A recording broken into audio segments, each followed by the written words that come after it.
పిల్లలు ఇంట్లో ఉన్నారంటే ఎక్కడా ఒక చోట కుదురుగా ఉండరు. ఇల్లంతా తిరిగేస్తూ చేతికి అందిన వస్తువునల్లా పీకి పడేస్తూ ఉంటారు. కొన్నిసార్లు చాకులు, బ్లేడ్ల వంటి పదునైన వస్తువులతో కూడా ఆడుకుంటూ ఉంటారు.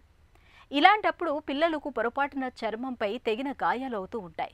గాయాల మూలంగా లేత చర్మం కోసుకుపోయినట్లుగా అయి రక్తస్రావం జరుగుతూ ఉంటుంది. ఇలాంటప్పుడు తల్లిదండ్రులు వెంటనే ఏం చేయాలో, తెగిన గాయాలకు ప్రథమ చికిత్సగా ఎలాంటి జాగ్రత్తలు తీసుకోవాలో ఇప్పుడు తెలుసుకుందాం.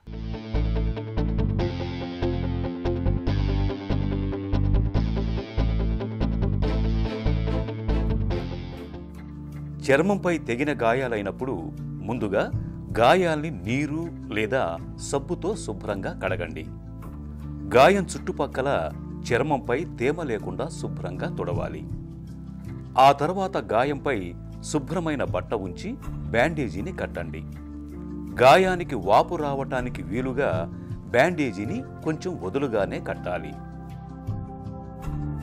తెగిన గాయం బాగా పెద్దగా ఉన్నప్పుడు, గాజు ముక్క లేదా ఇతర ముక్కలేమైనా గాయానికి అతుక్కుని ఉన్నప్పుడు బలవంతంగా వాటిని తొలగించటానికి ప్రయత్నించవద్దు.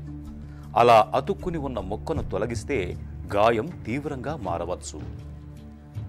గాయం నుంచి ఒకవేళ రక్తం ధారగా ఎక్కువగా కారుతూ ఉంటే గాయపడిన ప్రదేశాన్ని ఛాతీ కన్నా ఎక్కువ ఎత్తులో లేపి ఉంచండి.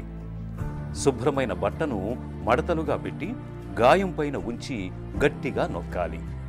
రక్తం కారటం ఆగిపోయేదాకా ఇలా చేస్తూనే ఉండండి. ఏదైనా మొక్కను గాని, జంతు సంబంధ వస్తువులను గాని గాయం పైన పెట్టద్దు.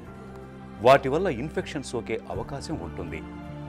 గాయపడిన వ్యక్తిని వెంటనే సమీపంలోని ఆసుపత్రికి తీసుకెళ్ళండి.